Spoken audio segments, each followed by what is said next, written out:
сәлеметсіздер балалар? Бүгін өздерің көргендей ерекше сабақ болады деп ойлаймын. Қараңдаршы, сыныпты топқа бөлдік. Бізге мұғалімдер келіп отыр қонаққа. Сендердің білімдеріңіз көп екен. Бүгін одан ерекше сабақ тарих пәнімен бірге біріктіріп өтеміз. Сабақ Қазақстан тарихы мен математика пәнінің білімдерін екі сабақты ұштастырып қарастырамыз. Түсінікті ғой, иә? Алдымен сендерді рандом бойынша топқа бөліп қойдық. Алдын ала уақыт алмау үшін, иә? 4 топ тұр. Қазір сабақты бастамас үшін бәріміз тақтаға қарап, мұқият қарап көрейік. Жарай ма? Қазақстан жерінің қай жерлерінен алтын адамдар табылды? Есік қорғанындағы алтын адамды қай археолог тапты? Келе Ақышев кім? Алтын адамның киімі қалай безендірілген? Алтын адамның бас киімі туралы не білесің? Алтын адам кім болған? Есік қорғанынан табылған жәдігерлердің құпиясы ашылмағандары бар ма? Алтын адам туралы қандай қызықты деректер бар? Сұрақтарға жауап беруге тырысады.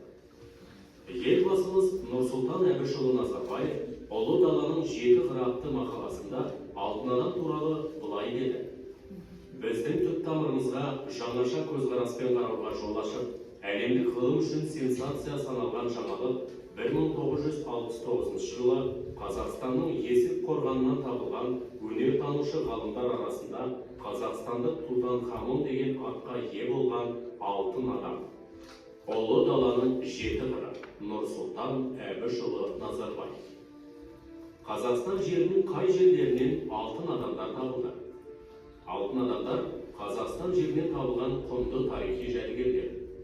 Бірінші, Есік қорғаны. Алматы қаласының іргесіндегі Есік қорғанынан 1969 жылы табылған алтын киімді адам құнды тарихи жәдігер. Екінші, Аралтөбе қорғаны. 1999 жылы Атырау облысының Жылыой ауданына қатысты Аралтөбе қорымынан табылып, екінші алтын адам атанған Сармат көсемі. Үшінші, Шірікті қорымы. 2003 жылы Шығыс Қазақстан облысына қарасты Зайсан ауданының Шірікті қорғанынан табылған үшінші алтын адам. Төртінші, Талды екі қорымы. 2010 жылы Қарағанды облысына қарасты Талды екі қорымынан табылған алтын адам. Бесінші, Тақсай обасы. 2012 жылы Батыс Қазақстан облысынан табылған Сармат ханшайымы. Енді осы жәдігерлердің ішінен біз Есік қорғанынан табылған алтын адамға тоқталсақ. Есік қорғанынан табылған алтын адамды қай археолог ашты? Жетісу жеріндегі Есік қорғанынан алтын киімді сақ жауынгердің мүрдесін 1969 жылы археолог Кемел Ақышев тапқан. Алтын адам қай кезеңге жатады және оның сипаттамасы қандай?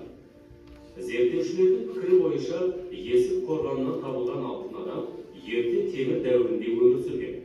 Оның жасы 17-18, бойы 165 см шамасында деп болжам айтылады. Жалпы Шығыс Қазақстан және Жетісу жерінде ертедегі көшпелілердің өте үлкен қорғандары жиі кездеседі. Олардың ішінде биіктігі 15-18 метрге жететіндері де бар. Есік қорғанындағы сақ жауынгерінің басы батысқа қарап жатқызылған. Қабірден сонымен бірге ыдыстар, зергерлік бұйымдар көп табылды. Қабірдің бетін ағаш тақпақпен жауып, темір құрсаулармен бекіткен. Балалар, бейнефильмді дұрыстап асықпай қарап алыңдар, иә? Себебі ары қарай істейтін жұмыстардың бәрі осы бейнефильмге байланысты болады. Түсінікті ғой, иә? Бүгін сыныпта балалардың 20 балдан жоқ, Әді жоқ, Мунира жоқ, Азиза жоқ, Эльмира жоқ. Қалған балалар түгел. Сол топқа бөліндік, рандом бойынша. Содан кейін барлықтарыңыз қол үстінде топ басшыларының алдына мана бағалау парақты. Бағалау парағында жазып тұр, иә? Қай қазір көрсетеміз бейнефильмнің қайсы қанша ұпай, барлығы қанша болады. Содан кейін дескриптор тұр. Дескриптордың бағасы бұл қояды топ басшы. Әрбір тапсырмаға қанша бал қойылып жүреді. Топ басшылары біледі. Жақсы. Енді балалар, тағы сәлімізді ме? Жаңа бейнефильмде не көрдік? Не көрдік суреттен? Алтын адам тағы? Қандай ерекшеліктер?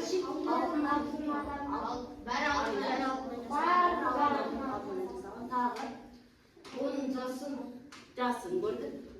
бойы Көрдік. Енді балалар, бұл алтын адам нешеу? Сонымен Қазақстанда Бесеу.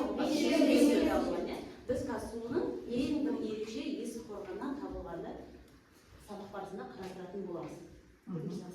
Жақсы балалар. Жаңа айттым ғой, алтын бөлшектен тұрып тұрады. Өте көп киімдердің өзі әшекейлер жаңа айтып қой, қанша бөлшектер екен. Енді соны сіздер балалар, сендермен бірге есептеп көруге тырысамыз. Және әрбір қорғанды көрсетті, қорғанға жетудің қазір балалар жай сабақ болмайды бізде. Саяхат сабағы болады. Түсінікті ғой, мына жерге қазір көрсетеміз, алтын адамға жол деп алдық. Бекет немесе аялдама дейміз, 4 аялдаманы аламыз, сол аялдама бойынша жұмыс істейміз. Алдымен аялдамамен жұмыс істемес бұрын біз қарап алайықшы, біздің дәйек сөзіміз желтоқсан айында қандай еді? Ай екінші аптада қалай? Әрбір сабақта қарап жатсыңдар айтады, мұғалімдер? Көрдіңдер ме? Ынтымақ жүрген жерде ырыс пен береке бірге жүрді. Яғни әдейі бөлген жоқпыз біз, топқа бөлген кезде де, жаңа рандоммен бөлсек де, арасында сендерге осындай балалар түсті. Өзі рандом осылай бөлді. Сондай ынтымақтасып жұмыс істеп, біз нәтижеге жетіп, алтын адамның қоры есік қорына жетуге тырысамыз. Жарай ма? Бәрімізге сәттілік. Алдымен осы сәттілікті тілей отырып, бәріміз осыған мен бастайықшы сабақты. Бірге айтып көрейік, 1, 2, 3. Біз ұлтымызды қорғаймыз, біліммен қорғаймыз, есеппенен тәрбиелейміз. Өте жақсы. Осындай ұранмен сабақтың соңына дейін жетейік, жарай ма? Жақсы. Енді сабақтың мақсаты өзі 2 мақсаттан тұрады. Осы мақсатқа жету үшін сабақ барысында әртүрлі тапсырмалар орындаймыз. Яғни бірінші Қазақстандағы ғалымдардың археологиялық жаңалықтарын білу, екінші жай бөлшектерді және аралас сандарды бөлуді орындау. Ол үшін, бұл мақсатқа жету үшін әрине біз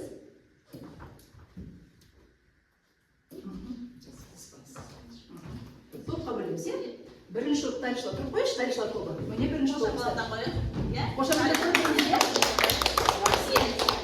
екінші тобымыз. Екінші топ. Сандар шеберлер. Үшінші топ. Археологтар жұмыс істейді қазір, жай ғана емес, аттарына сәйкес жұмыс істейміз, сайлайды. Төртінші топ, жай ғана емес, зерттеуші математикер. Қошамында жұмыс істейміз. Топ басшылары алдарында қоңырауды сол үстінде, сол болған кезде қоңырауды басамыз. Сол топ бірінші бастайды. Кестік пе? Жақсы. Енді қараңдар. Мұнда бекеттер қараңдаршы. Бірінші бекетімізде өзім тексердегі тапсырма. Осыдан бастайық. Ол үшін үй тапсырмасы математикада үй тапсырмаларыңызды тексереміз. Өзіңді бұрын бір-бір тексеріп қой. Енді қазір өзіміз тексереміз. Жарай ма? Алдарында математикамда есептері тұр. Сіздан ашып көрсетсеңіз. Мұнда көрмесе әрбір өзінің алдарында тұр. Астында дискриптор тұр. Қарай, соны тексеріп шығайық. Көріне ме? Мына жерге тұрып-тұруға болады. Дұрыс қоясыңдар, ұпайларыңды бәрін қойып шығамыз.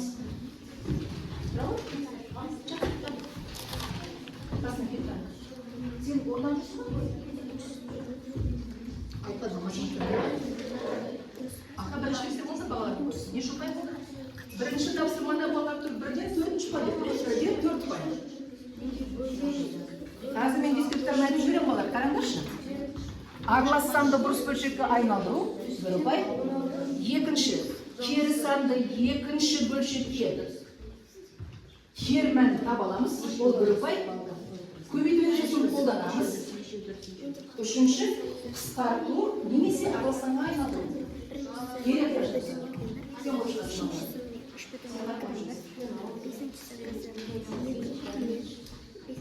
Мына тоқтан екі бала орнамыз біреу ауыр келеді, екіншісі мен білберіп келеді. Ұпайлар қойсына қойды. Мой қойсын келеді. Содан ең орындап келесің. Жарай ма? Не білесің қайдан дәседі? Сағанда. Кеше ол болды? Тексерді, қайтеміз кеше ол келесің. Күріш бекен? Жақсы. Жақсы. Жақсы. Сабақтың соңында жұмыс етіп одан дәптерлері жинап, екінші дәптерлерін беремін, иә? Сен де? Сән қондыршы. Ойлашмайтын біз болық. Жақсы. Биттен жатыр, бірден жатыр. Жақсы. Жаусар, қоңырат қойып отыр, иә? Ал жақсы. Қазір тұрдыңыз, иә? Үй тапсырмасын тексеріп отыр, енді ержеңіш көздерекші. Жай санға бөліп. Кім айтам деді? Ереже. Немесе алгоритм айтуға болады. Кім айтам деді? Қоңырат басып айта қойыңдар. Жай бөлшекті бөледі. Жай бөлшекке бөлу үшін біз оның кері санын тауып көбейтеміз. Бірінші бөлшекке өзгеріссіз қалады. Екінші бөлшек кері санын тауып көбейтеміз. керек болған жағдайда қайтеміз. Керек болған жағдайда қысқартамыз. Немесе бұрыс бөлшек болсын. Аралас санға айналдырамыз. Бұрыс бөлшек болса араластама. Жақсы мына күндіз отыр, иә? Жақсы. Енді аралас санды жай бөлшек қала береміз. Айта ғой. Жақсы айта ғой. Үлгеріңдер басып. Бірінші бөлшекті екінші бөлшекке бөлу үшін бірінші бөлшек аралас сан Болса. Оны жіктеп аламыз. Қайтесің? Жіктеуден қалай түсінеміз? Бөлімін көбейтеміз Бүтінге жақсы. қосамыз, алымын. Алым қосамыз. Содан кейін? Бірінші бөлшекті өзгертпей жазамыз. Екінші бөлшекті кері санға айналдырып көбейтеміз. Алымына, бөліміне. Қысқартамыз. Араластан бұрыс бөлшек шықса кешірді. Араластанға айналдырамыз. Толық айтты өз ойын жеткізуге тырысты, иә? Алгоритм айтып отырмын. Ережені толық сұрап отырған жоқпын, алгоритм айтып шықты. Жақсы. Келесі асқалысы. Келесі бекет бізде жаңа аталды құрастыр датаны, иә? Құрастыр датаны. Қазір алдарына сіздерге 4 топқа 4 түрлі оқушыларға конверт беріледі. Оның ішінде кескінделген бөлшектер бар. Сол суреттерді жинақтай отырып, алдарыңызда алфавит міне, соған жабыстырып, сол ішіндегі ақпарат туралы бізге мәлімет бересіздер. Жақсы ма? Тарихи тұлға алтын адам туралы сендерге қима қағаз беріледі. Сол қима қағазды жинақтап танысып отырып жасырасыңдар. Орындарына тұруға болады болар, иә? Жақын тұрып. Иә, бұлар тұрыңдар, қастарына келіңдер, алыңдар. Асып бар, иә? Бір-бірлеріне көмектесіңдер. Қай топ болады, белгі береді, иә? Жақсы білеміз ғой, иә? Жақсыдан сүрей береді. Жақсы.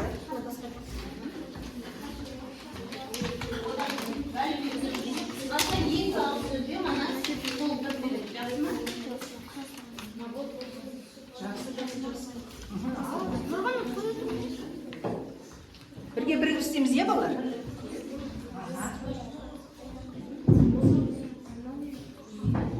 Жақсы.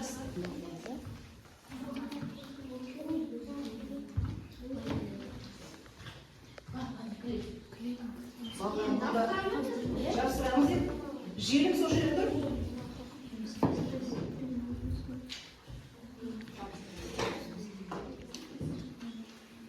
Бір топқа есік қорымы туралы мағлұмат беріледі. Екінші топқа алтын адамның бас киімі туралы. Үшінші топқа есік қорғанын зерттеп ашқан ғалым туралы беріледі. Төртінші топқа осы қару-жарақ беріледі. Сол мәліметтерді жай ғана жапсыру емес, соны жаңа тыңдадық қой, бейнефильмнен көрген. Соны оқып, танысып, қазір тақтаға іліп айтып бересіңдер, иә? Жақында білген болмады ма?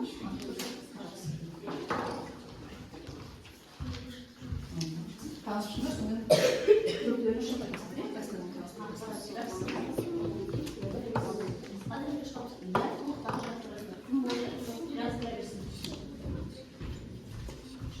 Тасымасын балалар жаңа кесеріңдер, мен қайтқандар деп жинау қағып қарап шығамыз. Балалардың кесердерін келеді. Менің кесердердің арасында салыстырма отырып, ағасын да ашып қойып шығамыз. Жақсы.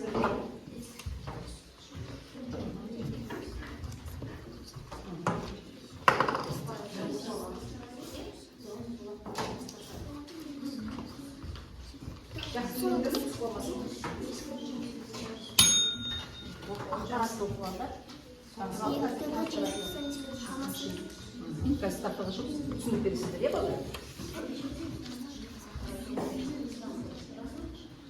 Әрбір топтан бір бала түсіндіріп жатыр ма? Сандар шеберлері болды, белгі берді, қазір тақтаға бітіріп тоса тұрамыз, содан кейін түсініктемесін айтып шығамыз, иә балалар? Бұл тарихи тұлға, алтын адам туралы мағлұматты көрдіңдер, соны бекіту ретінде беріп отырмыз. Түсінікті ғой, иә? Болса біле береміз. О, жақсы. Бұл тарихшылар, зерттеуші математиктер екінші болды. Басыңыз. Тарихшылар алақында біледі. Жерде майыттар келіндірдер, иә? Салғаныз отырамыз. Кім түсіндіріп айтады? Сол бала шығысында қазір түсіндіріп айтады, иә? Ал басқа бересі бар жерде? Жақын қойыңыз сахар.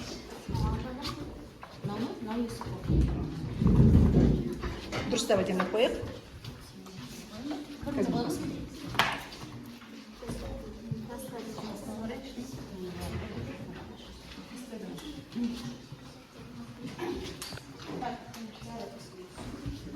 Болдық па?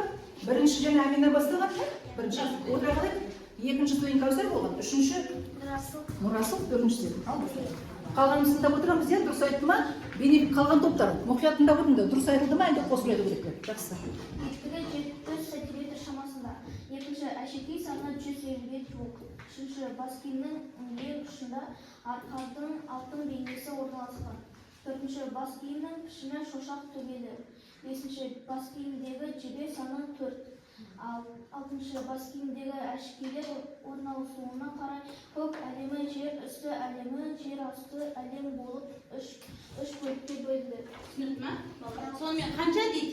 Әшекейдің биігі 70 сантиметр. Әшекей саны табылған қанша?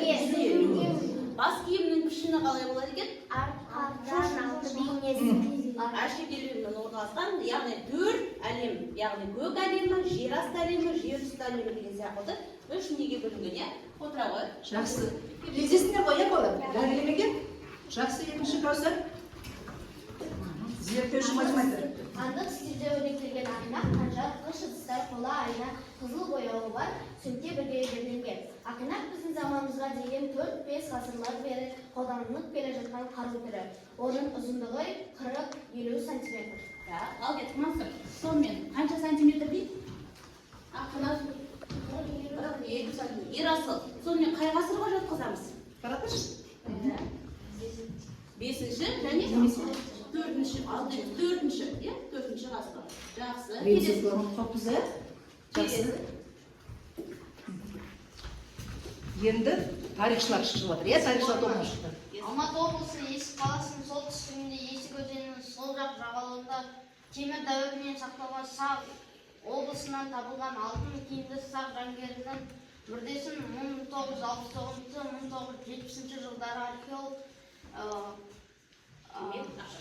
Кемел Ақышев тапқан топырақ қорғандарымен ұштасып жатқан қорымы солтүстік-оңтүстікке қарай 3 шаршы километр жерді алып жатыр. 40-тан астам обадан тұратын қорымның оңтүстік шетінде биіктігі 6 метр, диаметрі 6 метр, иілді төбе астынан 2 қабыр ашылды. Есік қорымы біздің заманымызға дейін 5-ші және 4-ші ғасырды құрайды. Рахмет. Келесі қазір. Сонымен Саида жауап берейікші, кім оны тауыпты? Иә, археологтың аты кім? Қарайық, назар аударайық. Жаңа тыңдадық, иә? Қараймыз. Әлшер. Кемел Ақышев. Кемел Ақышев. Биіктігі қанша, диаметрі қанша екен? Нұрғаны? Биіктігі 6 метр, диаметрісі 60 метр. Жақтап алайық сандар дейткені қазіргі алдағы уақытта сендерге осы сандармен жұмыс жасаймыз. Келесі.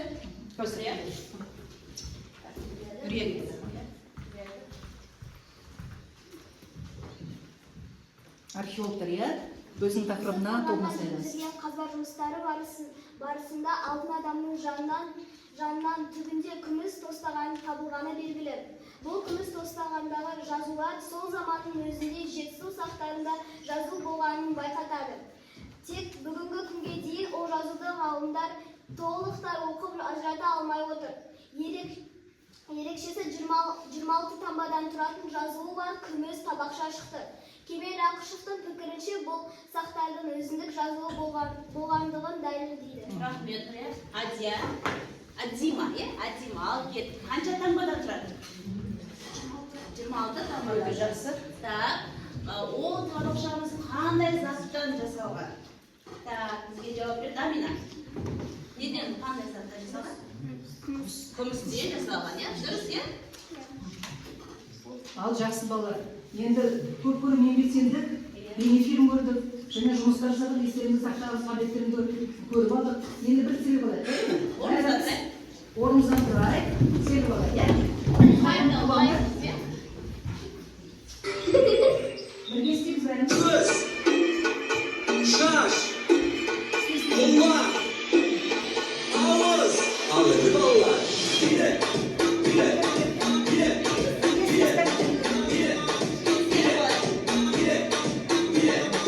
Қол, аяқ, иек, иық.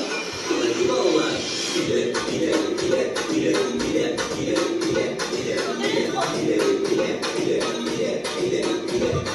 Көз, аяқ,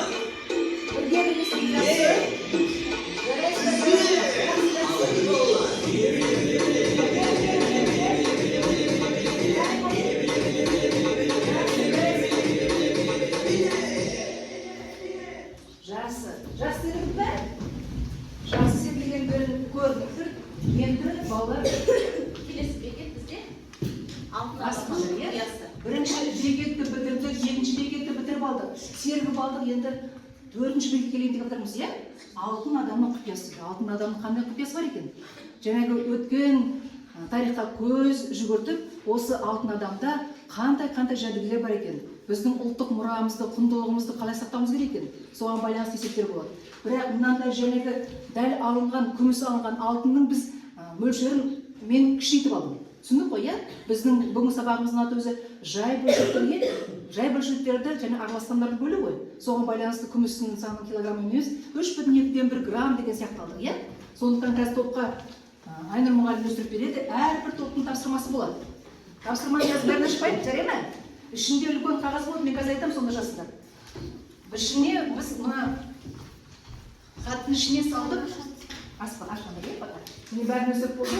Қазір ашсам, ішінде алдымен үлкен парақ болады, мен айтамын. Қазір айтам, мынандай парақ болады.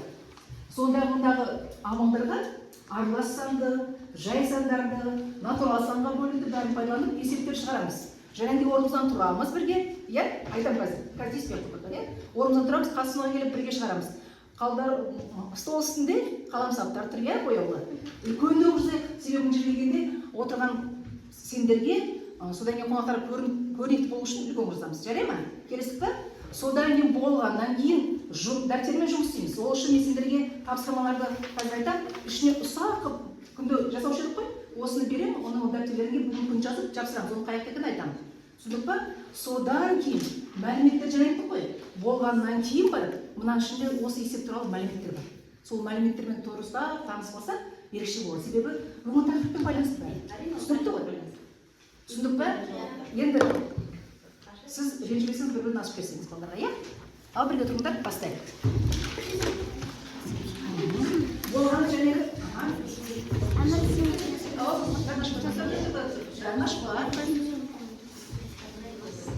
Ал бастайық. Келістік қой, Жақсы. Оның құлапа болайын, қайда болса, бастаңда жүрміз. Жақсы. Жақсы. Ал бастайық, жақсы.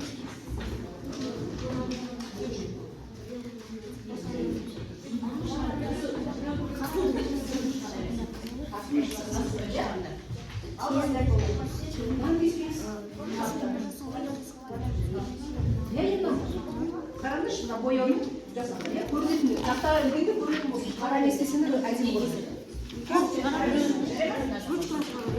Қараңдаршы, мына қалай бірден жұмыс істеп жатыр. Өте дұрыс. Естеріне яғни сүреміз жарай ма жаңа?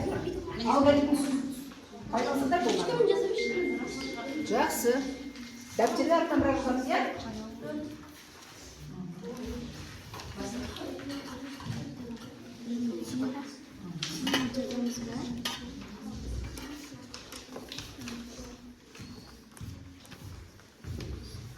құрастыруға болады деп кетеміз. Топ белгілер жаңа құрастырды ғой, соған топ белгілер жұмыс етеді, соған бал қоямыз. Бір балдар жүргізейін. Топ басшылығы балдар. Аспект сақ балалар. Ренжіміш, қазір сарымен тақтан ілгенде көрмей қойды. Онда тақта қаран шығады. Қараймен шығады, иә? Қызылмен қараймен.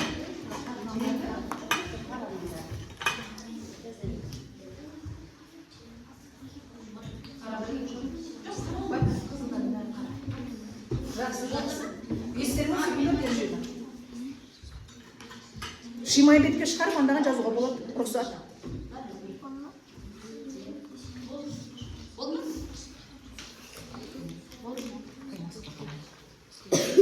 Мен сен бақа, мына екінші тұрға баған қойы бір. Иә, қалай құрастырыңдар? Күн қалай? Бірден үшпеден қалайсыз?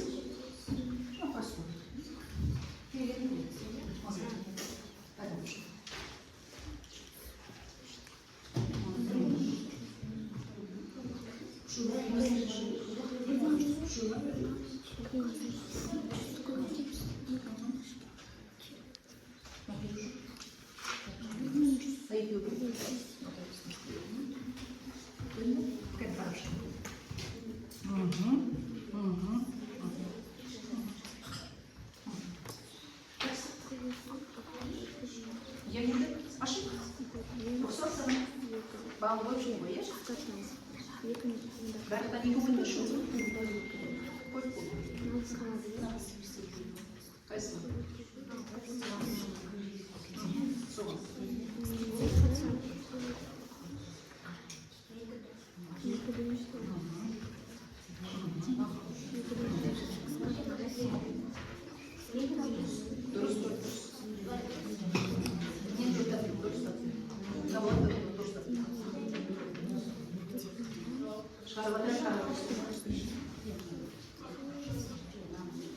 Уақыттан бошын тақтара жазылмайсың, иә, біздің мынау бетке жазады да, тақтара жазылмайды. Сабақта байланып қағазды пайдаланамыз. Алла осы аштарында бірден қоң көтереді.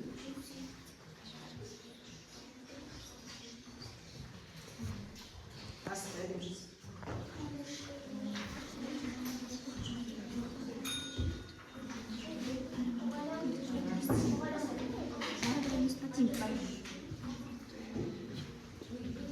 Ал, жақсы, тексерейік.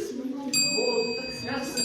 Болған бала шынымен енді есептердің жауаптары дұрыс шарттарымен тексереміз, қайсы дұрыс емес.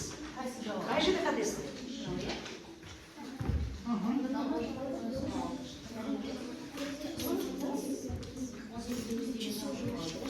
О, жақсы.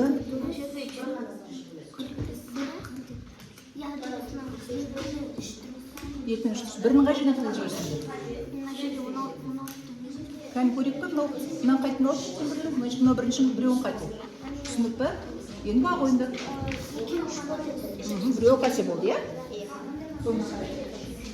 Онда қайда қайтесіз? Әмин. Қайда қайтесіз? Бірінші қайда екен? Сонда яғни сен бірінші бөлімді біріншінің өзгеріс қалдырамыз, екінші қайтесіз? Екінші бөліміз. Мынау. Мен болдым. Бөліп жандырмыз.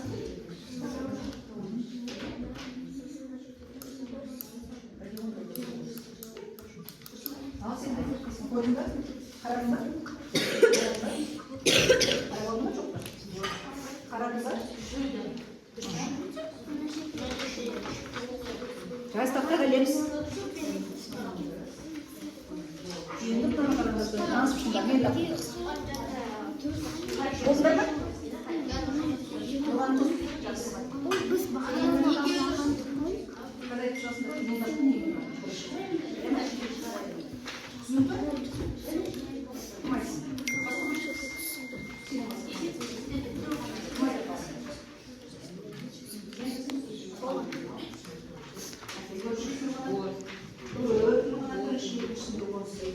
Üçüncüsünde 18.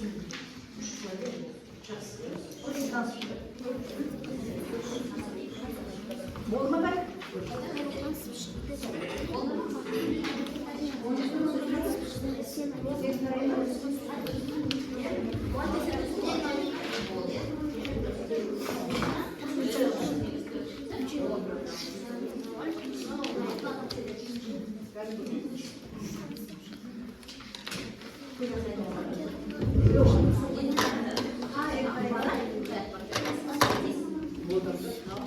Al dakika şaşırıyorsun.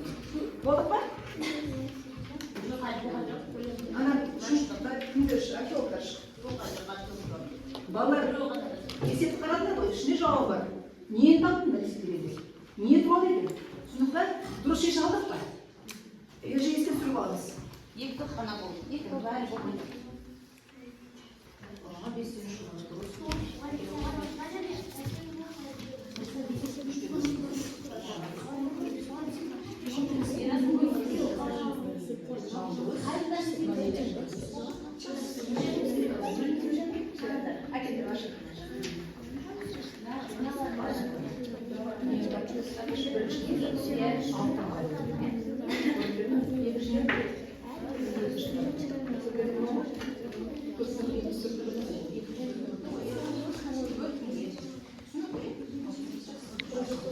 Жақсы айтып оқысын. Бағалым дұрыс ма?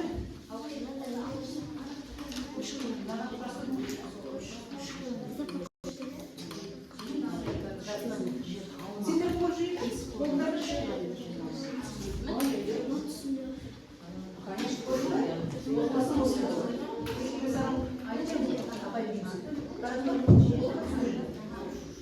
уақыт болып қалды. Бастайық. Бірінші насыл бастаған. Қарашы бастайындар.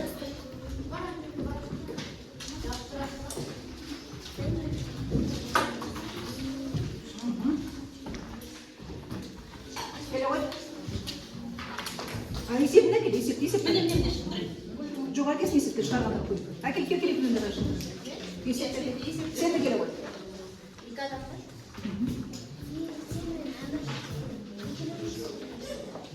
Ал мен таптым, қана шық. Неше шықты? Қараймыз бері. Әліші ренжіме. Бұлай таптаға қарамайым жақ қарайды. Бүйтіп көрсете ғой. Бірінші есепте алтын адамның қай ғасырда болған екені табылды. Ол үшін сен 4-тен 1 айта ғой. 4-тен 1 бөлу. 4-тен 1 бөлу 16-тан 1 тең. 4-тен 1-ді жазамыз, көбейтеміз. Көбейтеміз. Керсанға айналдырып аламыз да көбейтеміз. 16 Қалған болатын дәрия бала. 4 қысқарады 1-ге тең болады. 1-ден 4 Сен болады нешеге? тең болады 4. 4-ке. 4 неме тапты сонымен? Ғасыр. Жақсы, сен екіншісі. Жақсы. Қаламысың дәрия? 4,2-ден 1 бөлінген 4-тен 1 тең. Бірінші бұрыс бөлшекке айналдырып аламыз. 2-ден 9 көбейтілген теріс санға айналдырамыз. 1-ден 4. 4 пен 2 қысқарады. 4, 2, 2, 1 тең. 1-ден 18 тең 18. Ол неге? Бұл алтын адамның жасы. 17 мен 18 арасында деп жасы деп айтамыз, е? Жақсы, үшіншін тез айтпайсың сразу. Қандай санды қандай санға бөлу? Натурал санды дұрыс бөлшекке бөлу. Бұл жерде натурал санды 1-ден 2 деп алуымызға болады. Дұрыс айтасың, жақсы. Көбейтеміз, теріс санға айналдырып 2-ден 3-ке. Бұл жерде 2 мен 2 қысқарады 1-де тең, 1-ден 3 тең 3. Бұл есеп қорғанының 3 километр квадрат жерді алып жатыр. Жақсы, рахмет. Енді қалған топтар қараңдар. Осылай жаңа қарап шықтым мен, осылай шығып көрдіңіздер. Жақсы. Мынау екінші сандар цифрларының шеберлері. Неше шықты? Біріншіде 4. 4. 4 ол бізде жебенің саны. жоқ. Алтын адамның басында 4 жебе ұшы бар. Соны айтып 70 сантиметр бас киімі. Және 150 ұйымдардың 150 саны шығып тұр, е? Келесі бізде археологтар. Сіздерде біріншіде неше шықты? 6. Яғни 6 таңба жазды. Келесі қандай сан шықты екіншісіне? Иә, ол бізде не? Күміс. Дұрыс айтады. Үшінші бізде не шықты? 4,2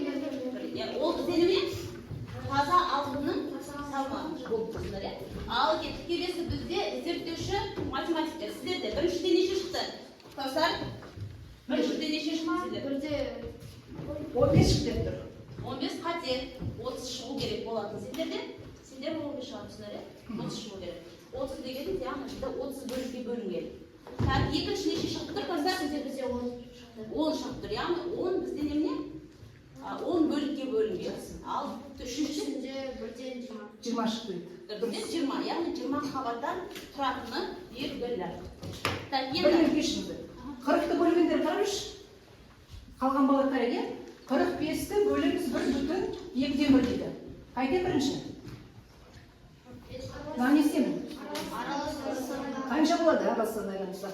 Екіден үш. Екіден үш. Енді не істеймін? Өзін жазамыз, керісін қайдан отырамыз. Қанша болу? Үштен екі. Енді қайтем? 45-ті үшке 2 бөліп қысқартам. Нешеге? 11, 15. 15-ті 2 бөлсем қанша? Бірден 30. Немесе 30 болады. Иә? Түсінікті ғой, иә?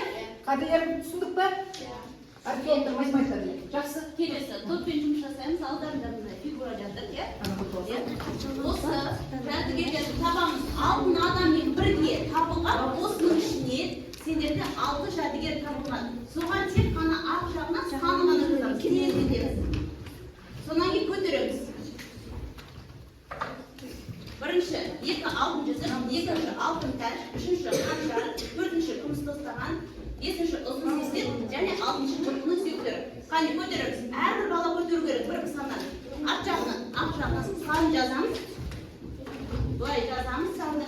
Нешеу? 1 ма 2 ма 3 та соны жазамыз да, бір болса бір деп көтереміз. 2 болса 2, 3 десе 3 деп көтереміз. Болды. 4 балаға 4 жәдігер шығу керек сендерде. Қане көтерейік. Так, көтереміз.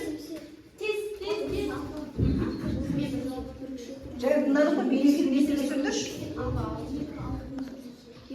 Ал, болды көтереміз. Бірінші топ. Тарихшылар. Көтереміз. Көтеріп бәріміз кәне. Көтереміз. Бір түп. Көтер, тез. Тез көтереміз. Адима, алды. Келесі. Тез көтереміз. Және 2. Так, айтылды, көтереміз. Көтерейік. Тез, жылдам. Көтерейік. Мына сандар жіберіп дайын өтіретін көтерсін. Кәне, көтерейік. Жылдам. Жоға көтер. Сразу көтеріп сал. 1, 2, 3. 2, 3 дейді. Так, келесі, Нұрия. Сен. 1, 1, 2, Зайда. 1, 2 тез. 1, 2, 5. Шөлдерің бірге өзіңдер ма? Жақсы. Келесі. Сен көтер ғой. Болды. Ал енді тексереміз. Нұрия, қане, көтер ғой. Көтерді. Біреуге жазсыншы. 4-те жол керек, ал кел. Аха. 1, 2, 3, 4. Я? 1, 2, 3, 4. Ал кел, кесерейік. 1, 3, 4, 5. Яғни осы жазған балалар өз ұпайларын алады. Жақсы ма? Ұпайларды қояйық, иә? Біреу жақсын деп, бір балық кемдесін. Баста.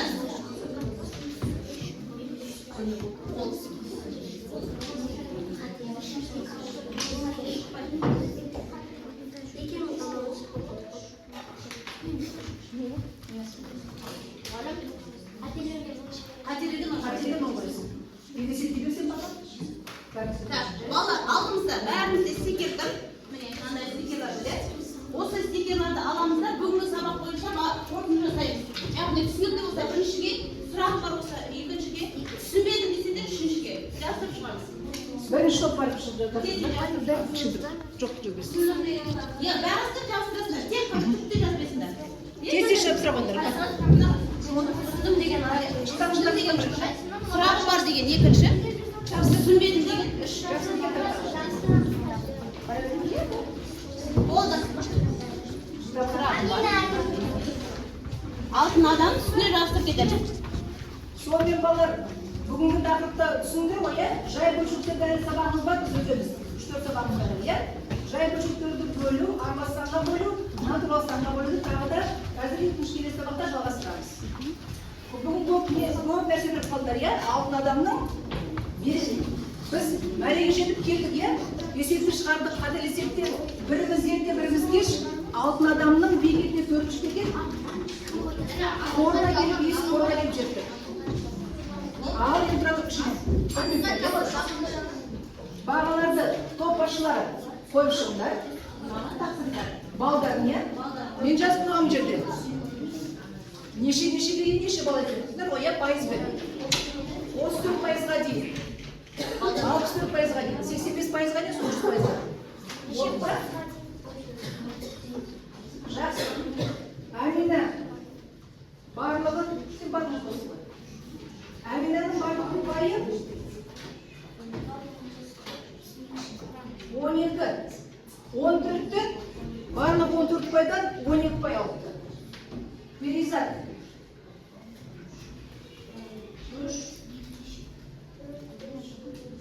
13 ұпай. Даниял 1, 2, 3, 12 ұпай. Даниялда 12 ұпай алыпты. Әмір 12 ұпай. Тағы да қарайым, е? Қалғанымыз жадырын шынап берейік. Жинап аласыз ба? 3-4 топ. Балалар енді ренжбей ғана сабағын соңын аяқтап тазалай жалғастырам деген сабағымыз бар, е? 15-ші кабинетке дәптерлеріңді алып бара беріңдер. Дәптер жинап қой.